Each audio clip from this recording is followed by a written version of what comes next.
there a significance, Bobby, to daily bread being the first of the 4 human-centered petitions in the Lord's Prayer? Yeah, I think so. Like, it's pretty hard for us to care about emotional things or spiritual things when our bellies are empty.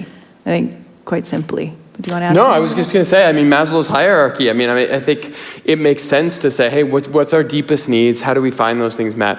Obviously, if we're talking Maslow's hierarchy, we'd be talking about shelter and safety and those kind of things. But in the consequence of as the prayer develops, I think you see Jesus saying, hey, let's get those basic needs met. Then let's talk about our relationships. Let's talk about our actualization and our relationship with God beyond that. So I think Bobby did something really interesting.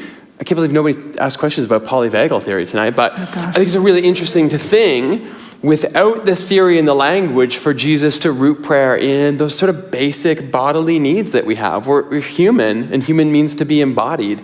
And prayer starts there, and then it moves out.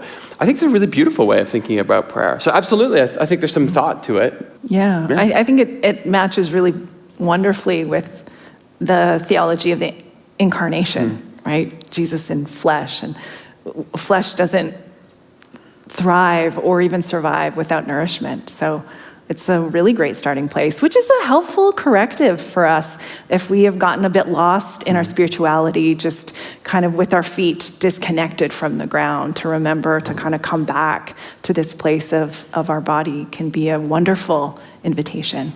Cool. So I was thinking about Eid and Lent and how like getting closer to God is like a lot of people fast for that. And so I want to hear your thoughts, because I was Googling that the other day, like what is it about fasting that brings you closer to your spirituality? And so yeah, great question. Our Muslim friends are in Ramadan right now and fasting during the days. It's incredibly taxing fast for those friends of ours. I think fasting as a practice goes back to the same thing we were just talking about in the last question, that when we fast from those very basic needs, we feel that hunger and we feel our connection with our bodies. Like, what does it mean to be embodied in this world? And I think that's the starting point. I am an embodied human being that has needs, and I am dependent on not just my choices, but the choices of the farmer, the choices of the food around me, the choices of community around me that makes that available to me. Then you can push it out even farther to wonder about the experience that you're sharing with people around you.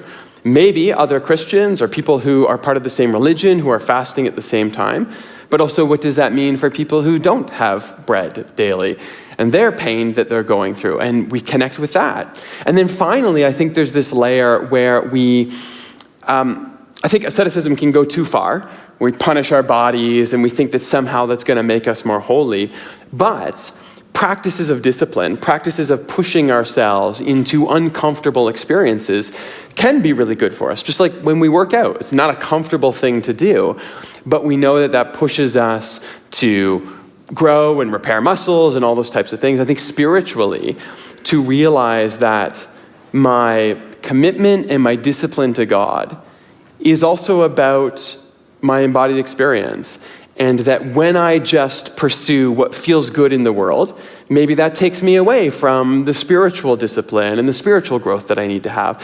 So I think there's so many different layers of fasting, and Lent is one of those spaces where traditionally Christians have fasted. Not always from all food. The traditional Lent practice is not to eat meat during Lent. For vegetarians, it's just a free one for us, I guess. But not to eat meat except on the Sundays, where you have this little feast, this little celebration, and you do that for 6 weeks until Easter, when you are reminded of the goodness of God. And I think that's the last thing I would want to point out, that when we create lack and we create desire in our lives, then when we come back to those things, we notice how good they are in a new kind of way. So I think there's so many spaces in there that we could all benefit from, as long as we don't move into the place of feeling like we're not good enough if we don't do it, or that kind of guilt and pressure that we put on ourselves. I don't think that's the healthy thing. I think it's I get to do this because of all of these things that it's going to bring into my life. Yeah, I want to add, I think, 2 things. One is, this is one of my favorite things I love about being a part of a religious tradition, is that there are liturgies and rhythms that I return to annually.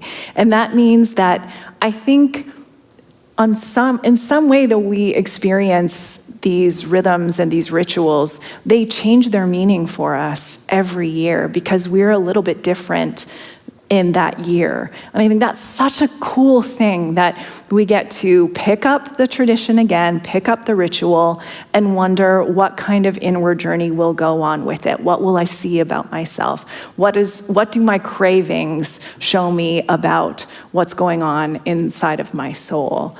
And I think the second thing I would say is that we maybe could use a little bit of practice with suffering. And I don't mean excessive suffering. I just mean being uncomfortable is what it means to be human. And these practices put us in a place, a posture of need and emptiness and openness and struggle that remind us that that all belongs. That's not outside of your spiritual practice. That's within it. You aren't doing something wrong if you feel the pain of what it means to be alive. You're just alive. Welcome to it. So I think let Lent change for you every year as you approach it. It doesn't have to be all the things. Just try to find one thing it can be for you.